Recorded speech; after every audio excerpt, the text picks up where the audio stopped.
নমস্কার বন্ধুরা, বাসুবীজ ফুড মন্ত্রে আপনাদের স্বাগত জানাই। এই বর্ষামুখর দিনে রোজ রোজ কিন্তু ভাত খেতে আমাদের একদম ভালো লাগে না, তাই সেসব কথা চিন্তা করেই আজকে আমি তৈরি করে নিলাম এই কতগুলি পদ। দেখতেই পেলেন বন্ধুরা কি কি পদ। চিকেন করেছি, পোলাও করেছি, আর করেছি আমের চাটনি। তো প্রথমেই আমি একটা কড়াই বেশ খানিকটা সর্ষের তেল নিয়ে ছোট ছোট আলু মাংসের জন্য ভেজে নিতে লাগলাম। মাংসের আলু ভাজা হতে লাগলো, ওদিকে আরেকটি কড়াই অল্প পরিমাণে রিফাইন্ড অয়েল দিয়েছি। তার মধ্যে দিলাম একটা দারচিনি, একটা শুকনো লঙ্কা আর একটু পাঁচফোড়ন আমের চাটনি করার জন্য। এরপর যে কেটে রাখা আমগুলো ছিল সেগুলো ওর মধ্যে দিয়ে দিলাম। বাজারে এই লাস্ট বোধহয় কাঁচা আম পাওয়া যাচ্ছে, এরপরে বোধহয় আর পাওয়া যাবে না, তাই ভাবলাম একটু কাঁচা আমের চাটনি করে নিই। এর মধ্যে দিলাম অল্প করে নুন, একটু পরিমাণে হলুদ, এই দিয়ে একটু নাড়াচাড়া করতে লাগলাম।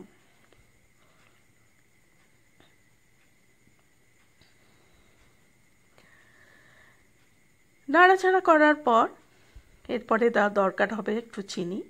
তা যেহেতু আম বেশ টক দেখলাম, তাই জন্য বেশ খানিকটা পরিমাণে চিনি, প্রায় 6 চামচ চিনি কিন্তু আমি এর মধ্যে দিলাম। চিনিটা দিয়ে আমটা একটু ভেজে নিতে লাগলাম, এতে কিন্তু রঙটা ভালো আসে। এরপরে সামান্য জল যোগ করলাম। এটা খুব বেশি ঝোল ঝোল হবে না, এটা একটু মাখামাখাই হবে। আর তার মধ্যে দিয়ে দিলাম এক মুঠো কিশমিশ। তো ওদিকে ঢাকা দিয়ে দিলাম, ওটা হতে লাগলো আমের চাটনিটা। এদিকে মাংসের আলুগুলো আমার ভাজা হয়ে গেছে, তুলে নিলাম একটা বোলে। এরপর মাংসের যে তেল, যে কড়াই যে তেলটা ছিল তার মধ্যে কিছু ফোড়ন দিলাম গোটা গরম মশলা আর শুকনো লঙ্কা, তেজপাতা। দিয়ে দিলাম কিছু ছেঁচা রসুন ছেঁচেই দিয়েছি। রসুন ছেঁচাটা বেশ ভালো করে ভাজা হয়ে গেলে তার মধ্যে ছেড়ে দিলাম পেঁয়াজ কুচি। যতটা পরিমাণে লাগবে মাংসের ঠিক ততটা পরিমাণে পেঁয়াজ কুচি, দুটো বড় পেঁয়াজ বলতে পারেন আমি এখানে দিয়েছি। দিয়ে দিলাম 1.5 চামচ আদা বাটা। এই সমস্ত মশলাগুলোকে আমি ভালো করে ভেজে নিতে লাগলাম, ভালোভাবে ভাজতে লাগলাম যাতে এর কাঁচা গন্ধটা, আদা রসুন পেঁয়াজের কাঁচা গন্ধটা চলে যায়। এরপর একে একে অন্য মশলাগুলো আমি যোগ করব। দিলাম ধনে গুঁড়ো, জিরে গুঁড়ো, হলুদ গুঁড়ো আর একটু কাশ্মীরি লঙ্কার গুঁড়ো। এটা আমি বন্ধুরা কষা মাংস করছি, তাই জন্যই এতগুলো মশলা আমি কিন্তু ইউজ করছি। কাশ্মীরি লঙ্কার গুঁড়োটা মোটেই ঝাল নেই, শুধুমাত্র রং হওয়ার জন্যই ব্যবহার করছি। আর দিয়ে দিলাম অল্প পরিমাণে নুন, যাতে পেঁয়াজটা ভালো করে সেদ্ধ হয়ে যায়, নরম হয়ে যায়। দিয়ে দিলাম 1/2 চামচ চিনি, টেস্টটাকে ব্যালেন্স করার জন্য। এরপর খুব ভালোভাবে মশলাটা কষিয়ে নিলাম। এরপর ম্যারিনেট করা চিকেনটা এর মধ্যে দিয়ে দিলাম। চিকেনটা দেওয়ার পর খুব ভালোভাবে মশলার সঙ্গে মিশিয়ে নিতে লাগলাম। বেশ কিছুক্ষণ মশলাটা মিশে গেল, মনে হলো যেন বেশ সুন্দর একটা ফর্মে এসছে, তখন ওটা ঢাকা দিয়ে দিলাম। এদিকে দেখতে দেখতে আমার চাটনিটাও কিন্তু হয়ে গেছে। অল্প ঝোল রেখে আমি চাটনিটা নামিয়ে নেব। ওপরে ছড়িয়ে দিলাম একটু করে ভাজা জিরে গুঁড়ো। চাটনিটা আমি একটা ছোট বাটিতে ট্রান্সফার করে নিলাম। এইভাবে দেখুন চাটনি আমার কমপ্লিট হয়ে গেল।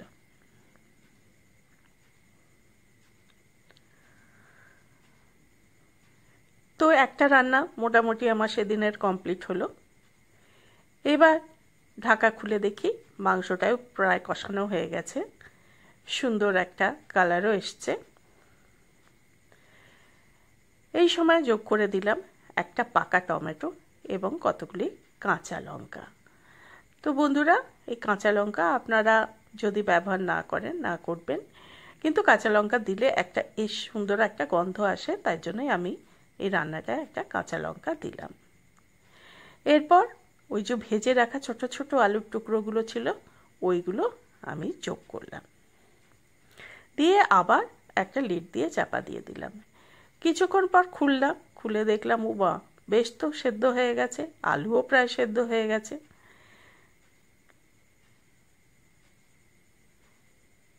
খুব ভালোভাবে এটাকে আমি ভেজে কষে নিতে লাগলাম। আবার একটু ঢাকা দিয়ে রেখে দিলাম, আমার ওটা প্রায় কমপ্লিট। এবার একটা প্লেটে আমি বাদশাভোগ চাল ধুয়ে রেখেছিলাম, শুকিয়ে রেখেছিলাম, সেইটা দিয়ে দিলাম। তার মধ্যে দিলাম একটু নুন, একটু হলুদ গুঁড়ো, দিয়ে দিলাম প্রায় 6 চামচ চিনি, কারণ চালটা আমার বেশি ছিল।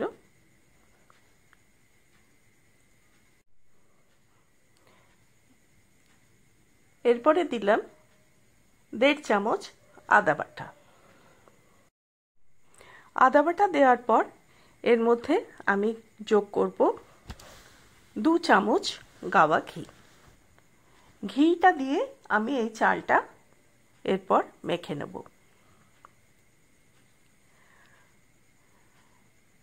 সমস্ত মশলা দিয়ে আমি এই চালটা মেখে নিয়ে কিছুক্ষণ রেস্টে রেখে দেব। তো আমার চাল মাখা হয়ে গেছে। তো দেখুন বন্ধুরা, রঙটা কিন্তু ঠিকই এসছে, এটা রাখা থাকলো। এদিকে লিডটা খুলে দেখলাম মাংস থেকে বেশ খানিকটা জল বেরিয়ে এসছে, এবং এটা আমি আস্তে আস্তে আরও একটু ভাজা কষা করতে লাগলাম। করতে করতে দেখলাম প্রায় আমার এটা কিন্তু রেডি হয়ে এসছে কষা মাংস।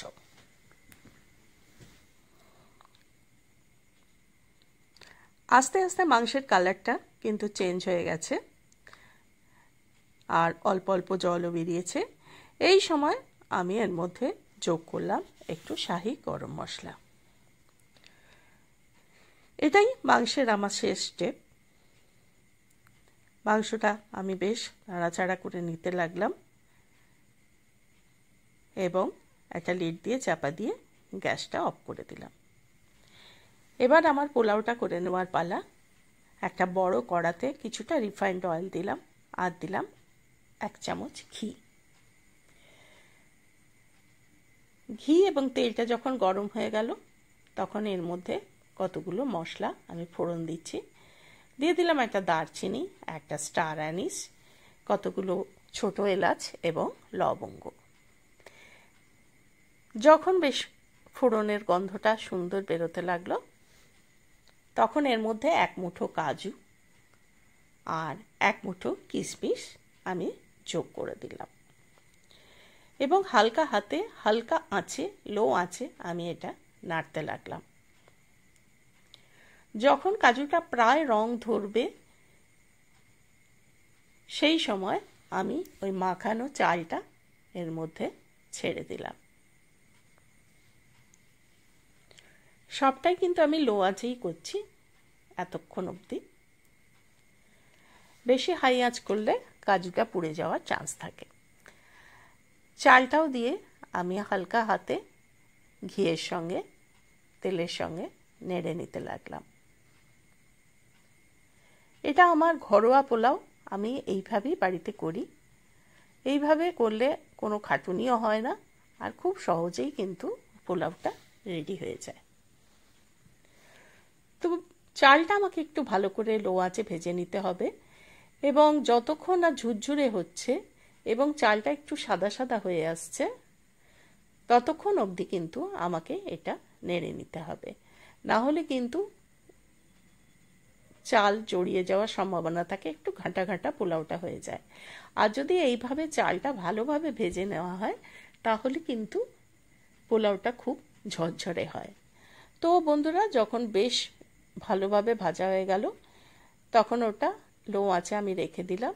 এদিকে একটা পাত্রে আমি কিছুটা জল বসিয়ে নিয়েছি পোলাওয়ের জন্য, পোলাওতে দেওয়ার জন্য। তো জলটাও ওদিকে গরম হতে থাকলো, আর এদিকে চালটাও আমার হালকা হবে ভাজা হতে থাকলো। যখন জলটাও গরম হয়ে গেল তখন ওই গরম জলটা আমি এর মধ্যে দিয়ে দিলাম। মাপটা হচ্ছে যত কাপ চাল ঠিক তার ডবল জল।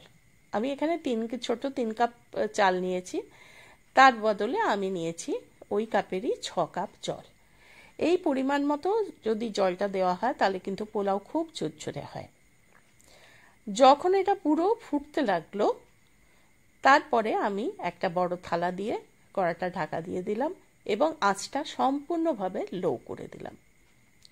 একদম লো আছে, এটা প্রায় 7 মিনিট আমি ফোটাতে লাগলাম। 7 মিনিট ফোটানোর পর আধ ঘন্টা আমি রেস্টে রেখে দিয়েছিলাম। আধ ঘন্টা পর থালাটা খুললাম, খুলে নেড়ে দেখলাম পোলাওটা একদম রেডি হয়ে গেছে। আর কি সুন্দর একটা ঝরঝরে পোলাও হয়েছে, বেশি ঘি নয়, বেশি তেল নয়, অথচ কি সুন্দর গন্ধ একটা, আর একটা ঝরঝরে ভাব এসছে। এই সময় আমি একটু শাহি গরম মশলা এর মধ্যে দিয়ে দিলাম, দিয়ে পোলাওটাকে আবার নেড়ে নিলাম। ভালোভাবে নাড়া হয়ে গেলে আবার ওই থালাটা চাপা দিয়ে আমি প্রায় 1 ঘন্টা রেখে দিলাম।